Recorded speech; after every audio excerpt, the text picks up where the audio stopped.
This is a production of the Gold Arrow Podcast Network. Hello, and welcome to the Gold Arrow Camp Podcast, a podcast for friends of Gold Arrow Camp. Throughout the year, we join you to bring your day some of what makes Gold Arrow special. Our goal is to help you have fun, make friends, and grow throughout the year, not just when you're at GAC. Since we can't get together in real life, we gather here, around the virtual campfire.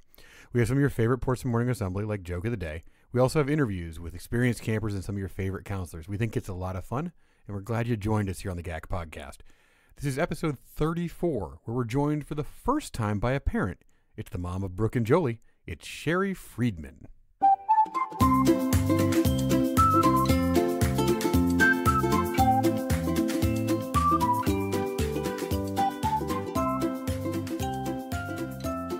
Today's conversation is a first for the podcast. Today we got a parent of a couple of longtime campers. Her daughters have combined for a decade of summers at camp, and they're still going strong. We reached out to her because she sent us a picture here at the office of a birthday cake they had made for their younger daughter. The cake is in the blog post if you want to see it.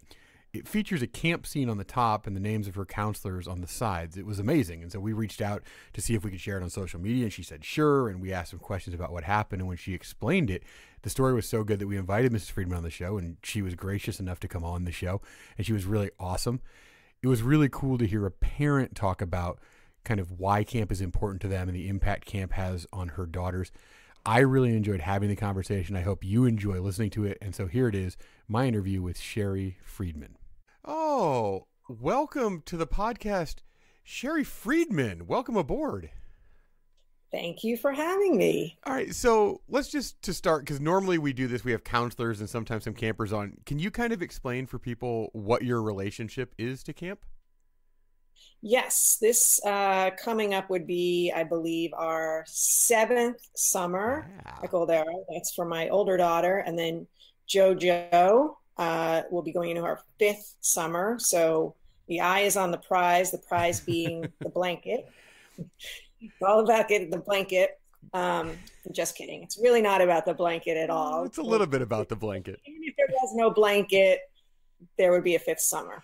Okay. So we've been part of that Gold Arrow family, so to speak, for many years, even though I'm sure you have people that have been around a lot longer than we have. But in our world, we've only been a part of school as an example of something where we've been part of a community for that long.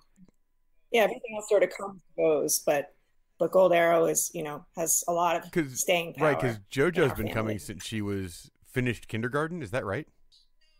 She's going. Okay, she's so in first 5th grade now, so she's a little bit older, but yeah, she was young, but having a big Sure. sister there helped. And I grew up on the East Coast, so that's a world where most everybody goes to camp, and the parents ship them off really young. So I had no problem wrapping my head around that, and I wish more people on the West Coast would embrace that.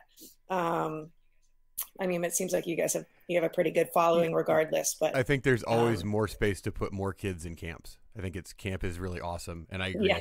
I wish we could transition it a little bit more, because you're right. On the East Coast, it's all right. You finished 1st grade. You're off for 5 weeks. Go get them. Exactly. So we're chatting because you sent us in a picture of this really awesome birthday cake that JoJo had for her birthday.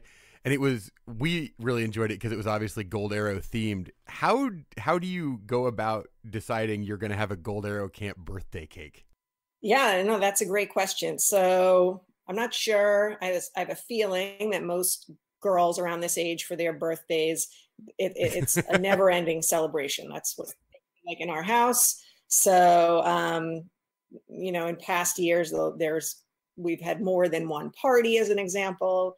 So this year coming up, I mean, I'm all for starting to wind the partying down as these girls get older, right? But Jojo sort of unprompted by us said, I want to have one party this year, which was music to my ears, and I only want to have my camp friends. So sweet.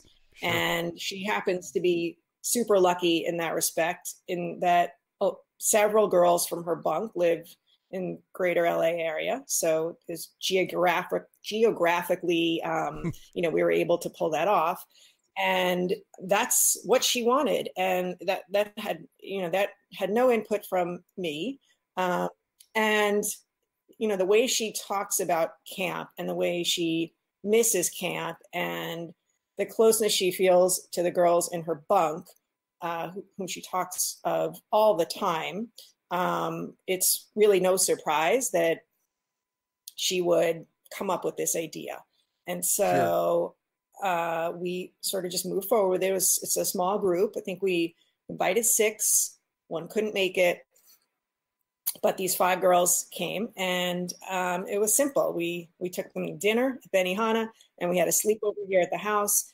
But so it wasn't like we were camping outside in the back, a la camp. But when we thought about how we could make it a little more camp themed, we thought immediately about a themed cake. And it just so happens that in our world, I think I told you that Jojo's nanny / babysitter is she happens to be a pastry chef. So that's a winning combination. And Jolie, I had nothing to do with it. She literally explained to Becky, her nanny, exactly what she wanted, right down to, I don't know if you could tell in the pictures because I only sent you one angle, I think, but it had like all these counselors' names all over it, like going around. Yeah, I was going to ask because that's one of the things that stood out to me was I saw her counselors' names on it. And I was just curious, like as a parent, what do you think it is about counselors that they stand out that she thought to herself, oh, I want camp on there, but I also want my counselors' names. What about that relationship do you think is special? Well, since the first summer, I mean, she's always had the most special counselor bonds. I mean, she is literally one of those kids who is on the website. I think there's a place where you have staff featured. And as the summer gets closer, some way where she's maneuvered within that website to see who's coming back.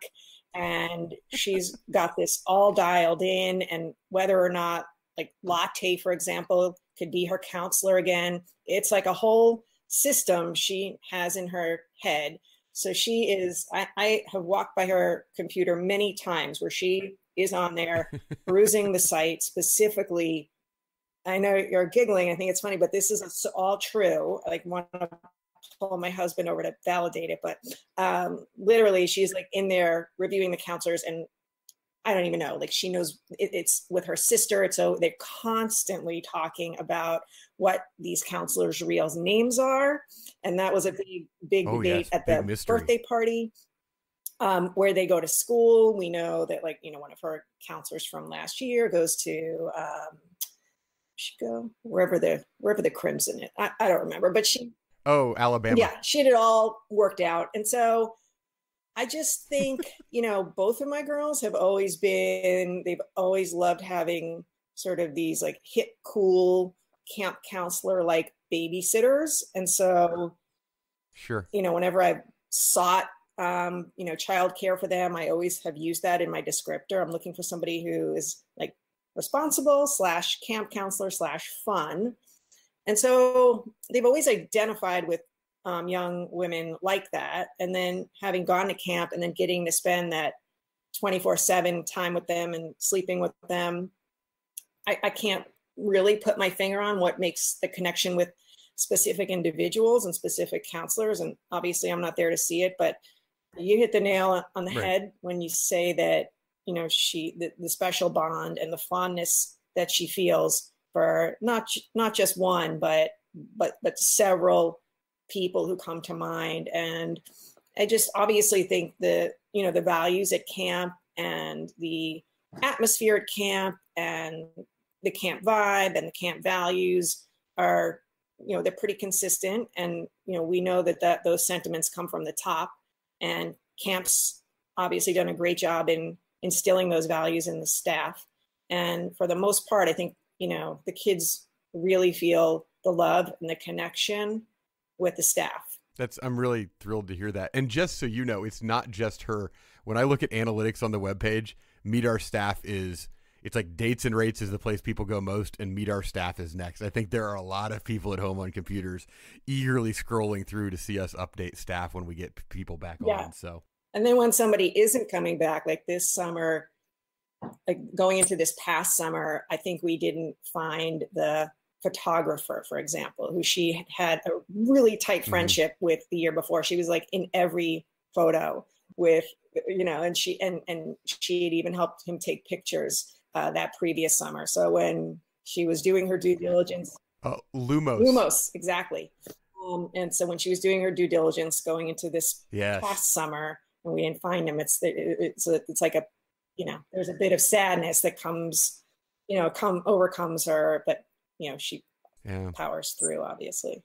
Obviously. Yeah. It's hard because they get, they grow up, and when you're 26, it's a lot harder to kind of justify coming to camp. Yeah. And then the first thing she does when she gets home from her sessions, other than cry as we drive away from the bus, and that I'm not exaggerating. No, I know. I've been less happy to see us.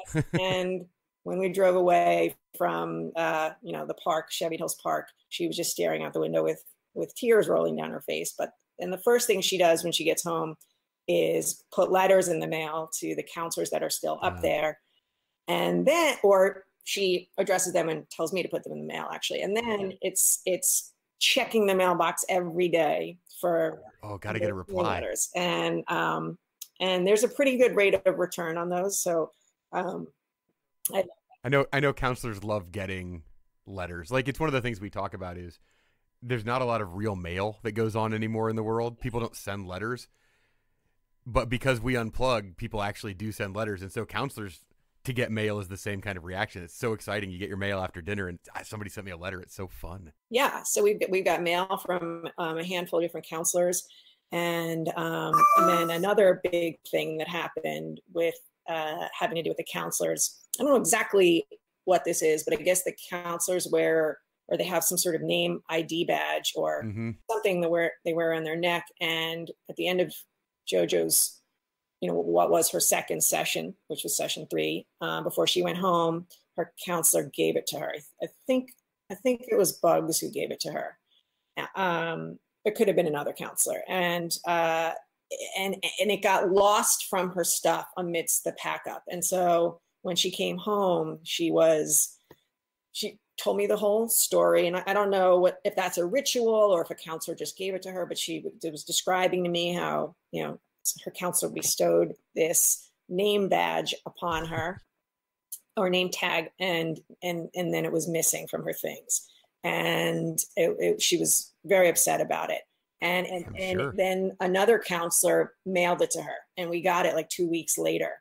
So someone had found it, knew that it was hers, and unprompted by us. It's not like I called the camp lost and found looking for it, and just. Which, if you think about that some other counselor understanding the significance of this name badge to a kid, she has it hangs on the bulletin board in her room.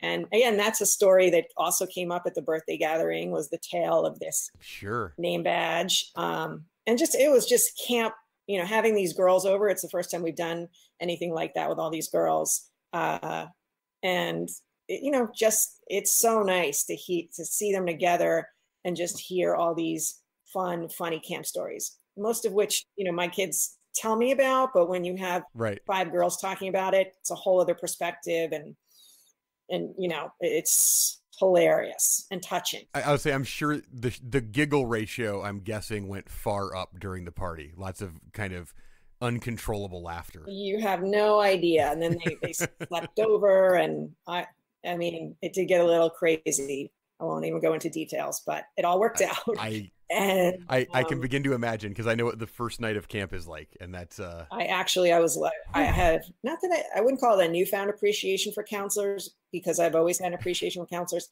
but I was like, wow, Jojo, like these kids in a group like that, it's a lot of adrenaline here. Yes, that's the exact right diagnosis.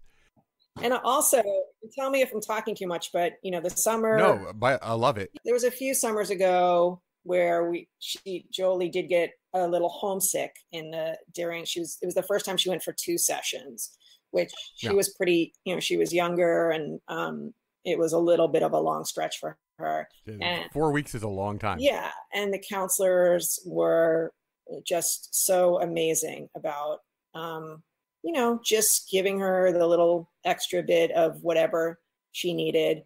And she came home with these beautiful handwritten notes that, counselors had written her. And, that really makes a difference in not just happy times, but also if your child is like going through that at camp, the counselors are really plugged into it.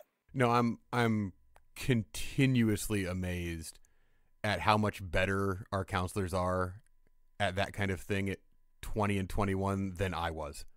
Like at 20 and 21, I was lucky to get myself out of bed some mornings, and they're like leading groups of 10 kids and being plugged in emotionally, and I'm continuously amazed by it because I could not have done it. Totally.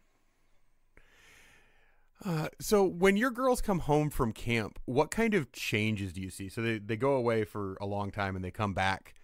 What do you see as changes in that time?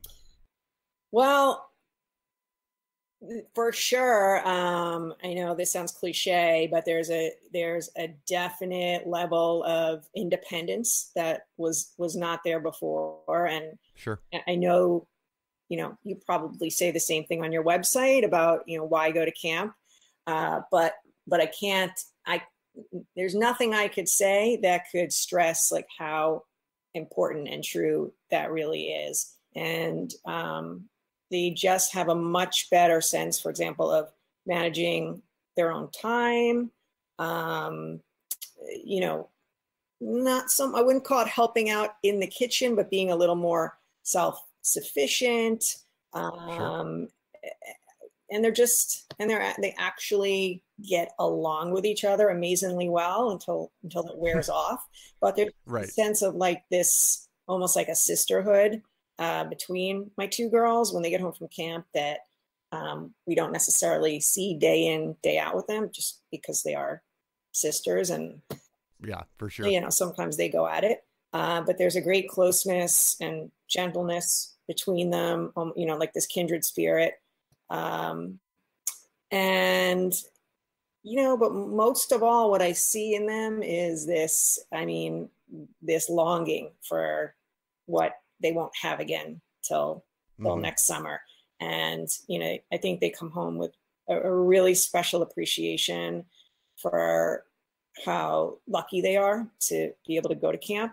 And I think that's important because, we live here in LA where a lot of, like cities all over the country, but where kids have a lot and sometimes things are taken for granted.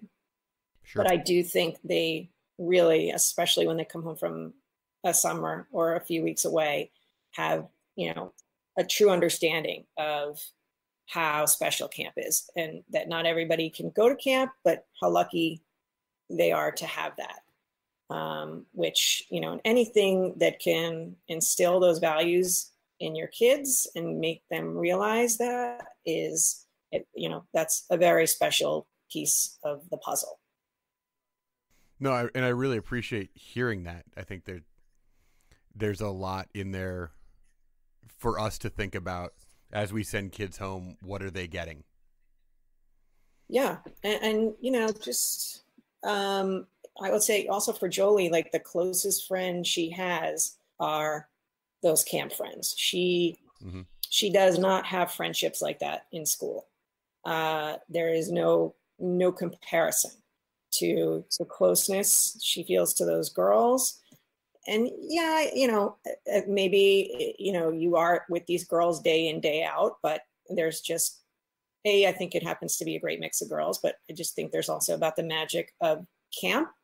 And it just sort of goes back to the birthday party. Like that had nothing to do with me. And when she thought about what she wanted to do, it was like, I want to be with those girls. And it's not like we see them that often because even though they're all in LA, they're in different parts of LA and it might as well be a lifetime away. So yeah. I'll also add that the parents, every one of them, when, we sent this paperless post, not just RSVP'd immediately, but commented about how special it was to be getting these girls together and how much each of these girls loved their GAC friends. So, I know we're not alone in this. This is just a group that loves this camp. And if Joe is more obsessed than others, like I couldn't be more supportive of that. But she loves that camp. We'll get her. We'll get some testimonials from her this summer. All right, let's wrap it up. A little bit of a modified speed round. Normally I ask counselors some questions about camp, but you obviously haven't been there. So when JoJo gets home, what camp song does she sing, if any? Oh man. Is there a Waka Waka or a? We do some wada wada-ing, certainly. Wada wada, yeah. Okay. Yeah. What does she tell you her favorite food at camp is? Surprisingly, both of my girls, for whatever reason, wherever you're growing them and whatever you're doing to them, it has the best watermelon. That's absolutely true. And also these Egg McMuffin things. Yes. I'm a big fan of those. We serve at breakfast. And hot dogs. My husband's saying hot dogs. We do hot dogs and macaroni and cheese for a lunch, and it's a very popular option. Okay. Hot dogs. Over the campfire, does she prefer marshmallows or popcorn? She's a marshmallow girl. Yeah, after my own heart. And has she ever mentioned if she had to pick a camp name, what would she choose? Yeah, she has mentioned this. She's talked about swoosh. I'm not sure if there is a swoosh. There's not. She can have it. Yeah, she's swoosh, and I think that stems from her love for basketball and Nike shoes. So that is a conversation that comes up often. I know they both see their future as, some part of Gold Arrow staff at some point. Well, that's awesome. I think we'd love to have them. Thanks so much for coming on. Hey, I want to show you this one thing. I know this will sure. be an audio recording, but you can see this. This was our party favor. I don't know if you could see it. I made these picture frames. That's so good. It's a picture of them at disc golf at camp, and it says GAC Friends Forever. Yeah. That's so good. That was our little party favor. Oh, so, thank you so much. That's so good. Yeah, it was a great weekend. Well, thank you. It's been really fun talking to you. It has. It's been a really lovely chat. It's always wonderful to talk to somebody who feels the same way about camp that we feel about camp. Great. In a world with far too much seriousness, far too much drama, we bring you something different. The joke of the cast. Why is it called Joke of the Day if it's not funny? Have you guys heard about the Cyclops who opened his own private school? He really thought it would go great, but he had to shut it down. He only had one pupil.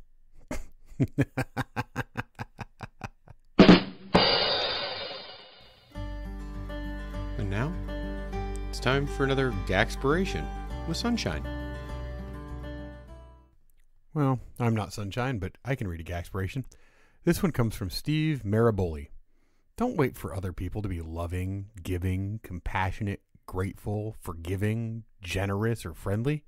Lead the way. Well, that does it for another episode of the Gold Arrow Camp Podcast.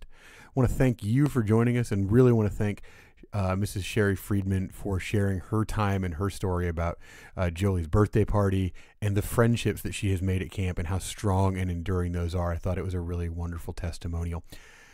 If you like the show, please follow us, rate, and review on iTunes so other people can find us. Until next time, I'm Soy, and I'll save a marshmallow for you.